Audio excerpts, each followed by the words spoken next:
right, good morning, church. Good morning. You know, this weekend is a little different than most weekends because this is a weekend where we remember, right? In fact, all over our country, people will visit cemeteries. They'll show up at gravesides. They'll stare at sort of stone or marble with names etched in those things, and they'll remember people who gave up their lives. I think most of us know this, obviously, but Memorial Day weekend is not about barbecuing with the family or hitting the cells or any of those sorts of things. It's about remembering that there are some who gave all, right? It's not just remembering that they died, it's remembering why they died.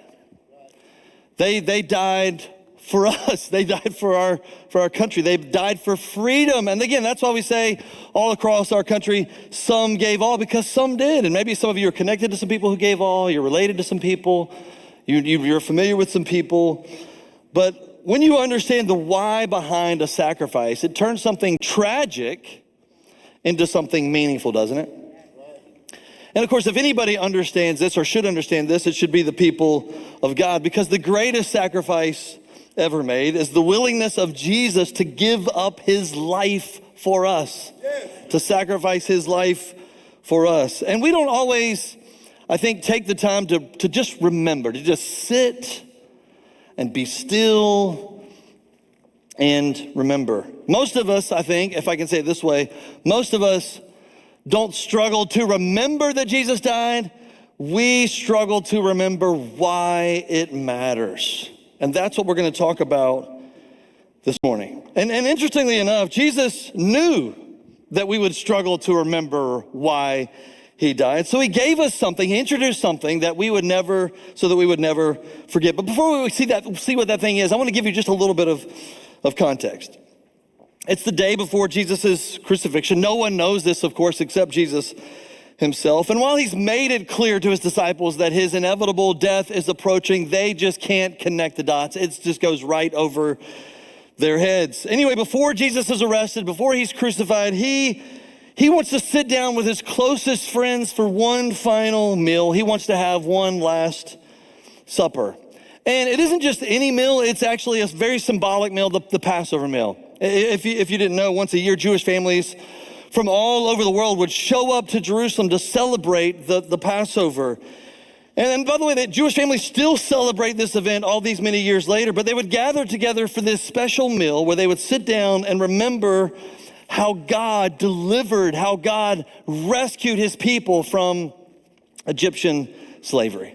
And the Passover was a meal, literally, in the same way that Thanksgiving is about remembering and being thankful, the Passover was about remembering that exodus from Egypt. And every part of that meal helped the people of Israel remember how they were rescued from Egyptian slavery. Now, I don't have time to go into all that meal represented this morning, but if you want to know more about it, you can read Exodus 12 on your own. But for the sake of time, just know that the meal pointed to a moment when God delivered his people, specifically through the blood of a lamb.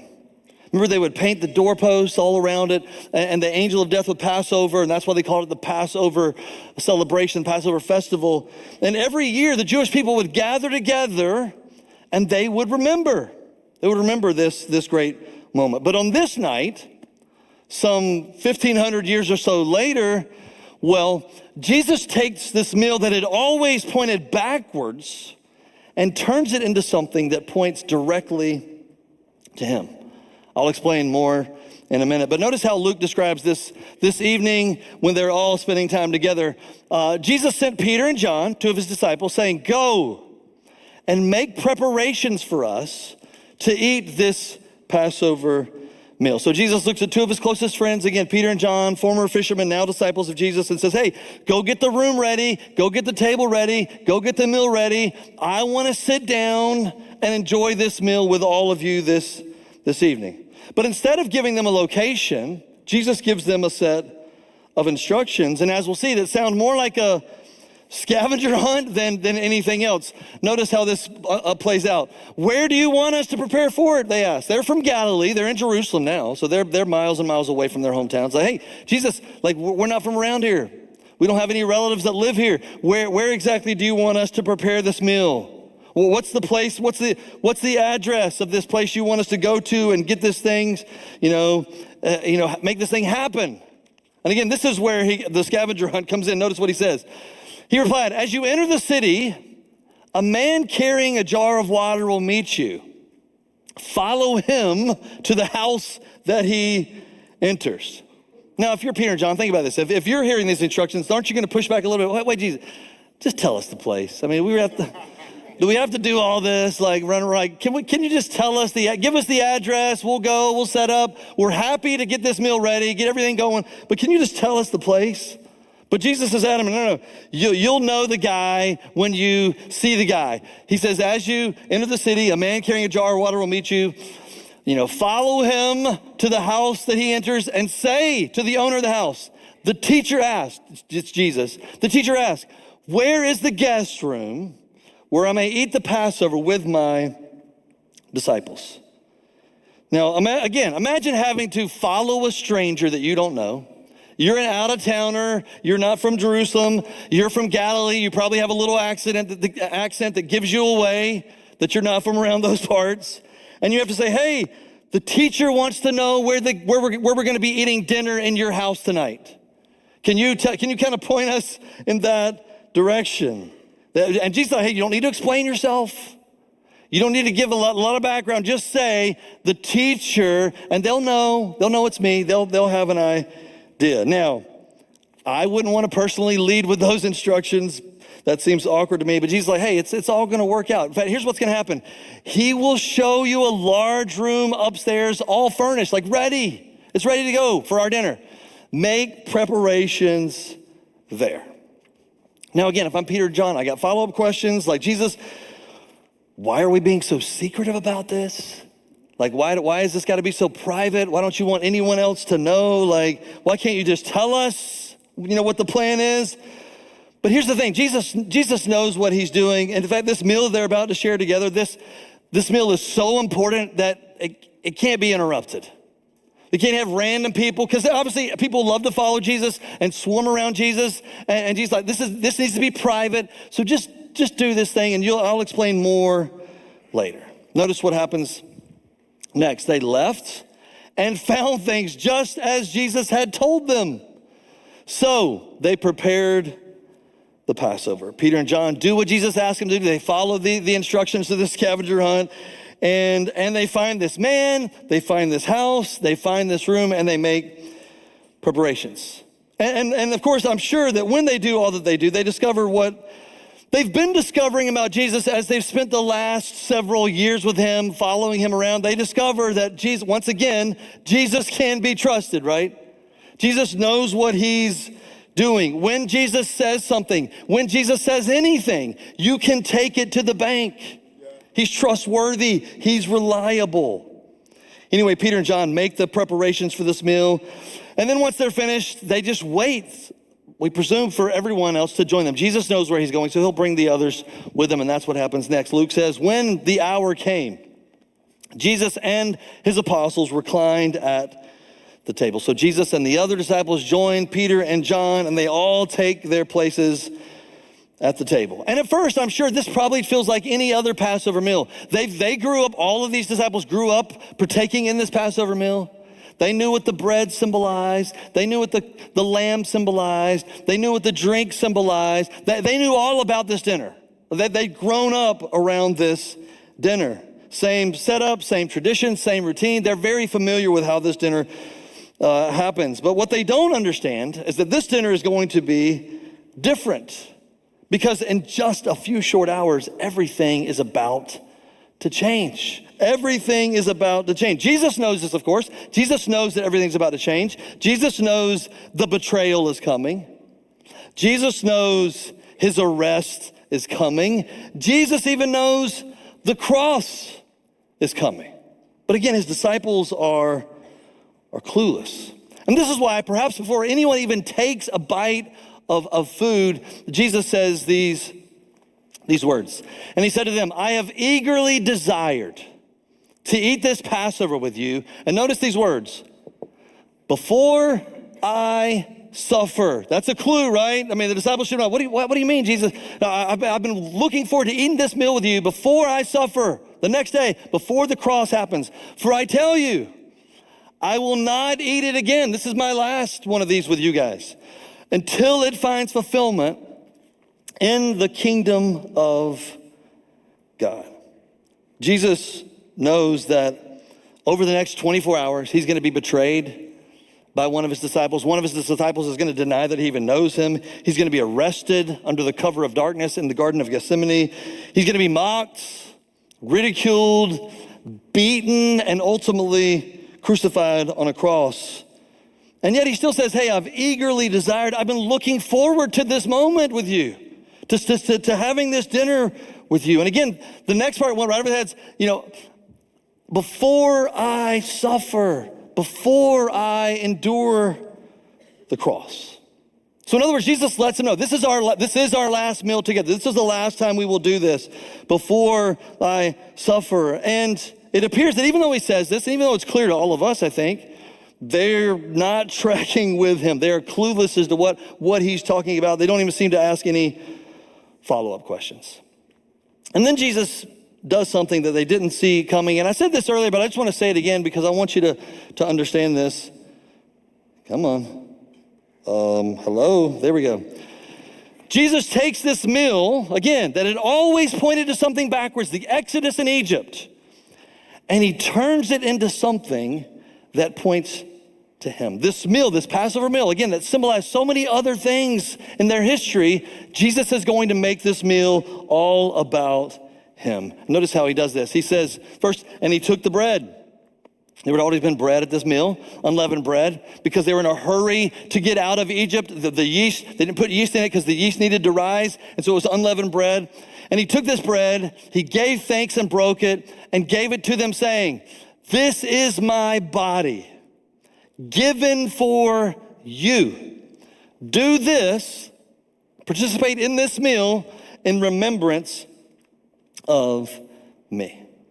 So Jesus takes this bread, he gives thanks, he breaks it, and he begins to pass it around the table. And then he says again, the strangest thing that must have absolutely perplexed the disciples, he says, this is my body. Now again, for them, they're like, no, this symbolizes something else. What do you mean this is your body, Jesus? We're not tracking with you. But Jesus says, this bread represents me. Now, obviously, Jesus doesn't mean this is his literal body because his literal body is right there in front of them saying those words, right? He's not saying this is my actual physical body. This is all symbolic. Jesus is saying, look, the bread that we are breaking together tonight is symbolic of how my body is about to be broken for you. Again, they don't understand this. They're not tracking. They can't comprehend how in less than 24 hours Jesus' body will actually be broken for them. But Jesus says, hey, my body, in so many words, is going to be beaten, is going to be pierced, is going to be sacrificed for you. He continues, in the same way, after the supper, he took the cup saying, this cup of juice, the fruit of the wine, this cup is the new covenant in my blood, which is poured out for you. Just like with the bread, Jesus takes the cup and begins to pass it around the table. And once more, he says something the disciples totally do not understand. This cup is the new covenant in my blood, which is poured out for you. And again, he doesn't mean his actual physical blood. His blood is still flowing through his veins at that point, right? This is symbolic. He's saying this juice, this wine, this fruit of the vine represents my blood, is a picture, is symbolic of my blood, which, and you're not tracking with me, which is about to be poured out for you, which is about to be shed for you. And as he says all this, he uses this phrase, new covenant, and he uses this phrase to let them know a new day is coming. The Passover festival, the sacrificial system, the way we approach worship now is going to be in the past. A new covenant is coming. You're no longer going to have to offer up the blood of bulls and goats and rams because my blood is going to cover your sin once and for all. He said a new day is coming. And Jesus is saying in so many words, hey, I'm about to be the sacrifice. I'm about to be the sacrifice. And this is why in the future when people who love Jesus and follow Jesus gather together around tables from time to time, they should remember him. The bread should cause them to remember his body that was broken for them. The juice should remind them of his blood that was poured out for them. And again, going back to something I said earlier, they shouldn't just remember that Jesus died. They should remember why he died, why he gave up his life willingly. Now, again, I can't overemphasize this enough. I'm sure you're with me at this point, but the disciples are extremely confused with all that's going down in this upper room. They have no clue what Jesus is saying, what he means, this mysterious language, that they have no idea what's going on. But Jesus is very clearly letting them know he is about to suffer, that he is about to die, and that he's about to do this for them and for the world. Now, I don't know if you can picture all of this in the same way that I can, but imagine it would be this moment, Jesus like sitting at the table with his disciples, telling them, hey, this represents my body. This bread represents my body, which is about to be broken for you. This cup represents my blood, which is about to be poured out for you. And just imagine how confused they must have been. And yet, as powerful as this moment could have been, should have been, the disciples are more confused than anything else. They're like, what is Jesus? Is this another one of those metaphors? Like we have no idea. He's told us he's the door, and he's told us he's this and that, and he's the vine. And what is this? What does this mean? What are we missing in this moment? And then right in the middle of this, Jesus drops a bombshell. He says, but the hand of him who is going to betray me is with mine on the table. Jesus announces that someone at the table, right that very second, is going to betray him. One of his disciples, one of the 12, is going to turn their back on him. And I know that must have sent shockwaves through the room because, again, right in the middle of this deeply personal moment where Jesus is being so transparent with them, talking about his suffering, right in the middle of this sacred meal, Jesus announces that one of his inner circle is about to turn their back on him. Now, of course, if you've read all of Luke's account of Jesus' life, you already know that Judas is the one who's going to do this, that a plan has already been worked out. And this is why, more than likely, Jesus has sent Peter and John on the scavenger hunt in the first place. Because if Judas finds out where the location of this place, then this meal isn't going to happen. And so Jesus, again, knew what he was doing from eternity past. He had the plan, and he withheld that information from Judas on purpose. And that's why he was so secretive about the location of this meal. Because again, Judas would have tried to jump the gun, tried to make that happen before it was time. And here's the thing that I think we don't always understand. Jesus knows exactly what Judas is about to do, and he still lets him sit at the table. He still passes him the bread. He still passes him the cup. And Jesus does so because he knows that none of this is happening by accident.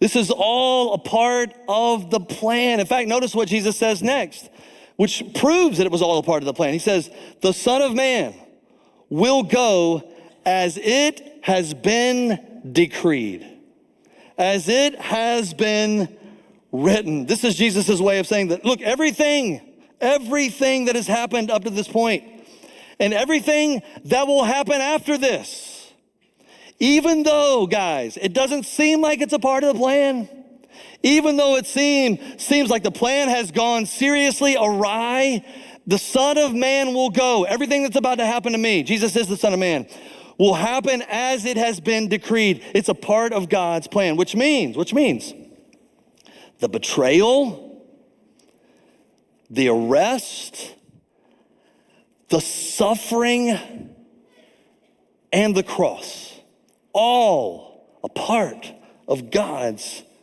plan. None of it is accidental. None of it is catching God off guard. God's not in heaven going, oh no, what do I do now? This was not supposed to happen. No, it was all a part of the plan. It had been decreed. Now, usually on a Sunday morning, this is the part of the sermon where I go, hey, what does all of this have to do with all of us? Like, how do we bring this forward? How do we apply this to our modern lives? I'll usually give multiple applications for all of us to consider. But this morning, on this Memorial Day weekend, I want us to all do the same thing. I want us to all remember. I want us all to do what Jesus asked us to do. And to do so, I want us to do what Jesus told his followers to do some 2,000 years ago. I want us to eat of the bread. I want us to drink from the cup. I want us to remember not just that Jesus died, but why Jesus died. Because Jesus made it very clear on that night that when he was gone, and people like us, people who love him, people who live for him, gather together in rooms like this, he wanted us to remember him. And it's interesting because he didn't ask us to remember the miracles he performed, although he performed amazing miracles, right? And many of us remember those, and from childhood, we've known those things. But Jesus didn't ask us to remember the miracles he performed. He didn't ask us to remember the teachings that he gave, although we certainly should and apply those to our lives. He didn't ask us to remember the people that he helped, the stories of life changed. Instead, he asked us to remember something else, to remember what his body went through for us. To remember how it was beaten for us, scourged for us, pierced for us, crucified for us. He asked us to remember that his blood was poured out for us, that he willingly gave up his life for us so that we could be forgiven, so that we could be rescued, so that we could be made right with God, so that we could be new. And that's what ultimately the cross is all about. The punishment we deserved, and we deserved the punishment, Jesus took in our place for our sake. That's why he came. That's why he suffered. That's why he died. But of course, Jesus didn't just die, and that's why we gather on Sundays every week, isn't it? Because he also rose from the dead. He proved that he was who he said he was, that he was the Son of God, that he had power over death and hell itself, that he had defeated it not just once, but once and for all. And that's why we gather on Sundays to celebrate this resurrection. And the invitation of Christianity is beautifully simple if you didn't know this. Turn from your sin, acknowledge you're a sinner, put your faith and trust in Jesus alone as Savior, and he will give you a new and better life now and forever.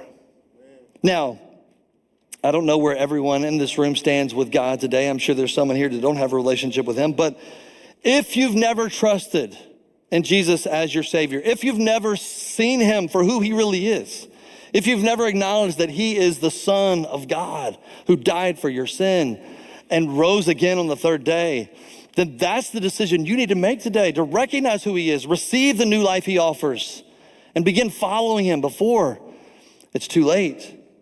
But if you're already a follower of Jesus, I want to remind you that for some 2,000 years now, people just like you, Christians, have been gathering in upper rooms, in underground caves, in large cathedrals, under mango trees in Africa, all sorts of places to remember him, to participate in communion. And that's what we're gonna do this morning as well. We're gonna remember.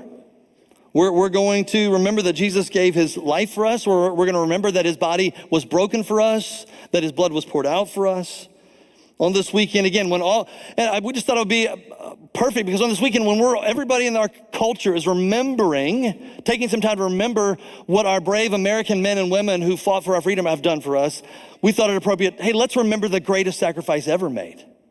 Let's remember that Jesus gave himself for us. Let's remember the one who, yes, those men and women, we're so thankful for them and they have kept our country free, but Jesus is the one who truly has made us free. Free from sin, free from death, free from hell itself. Jesus paid for it. So this morning, again, I want to reiterate, we're not just remembering that Jesus died. We're remembering why he died. He died for us. He died for you. He died for me. He died for us.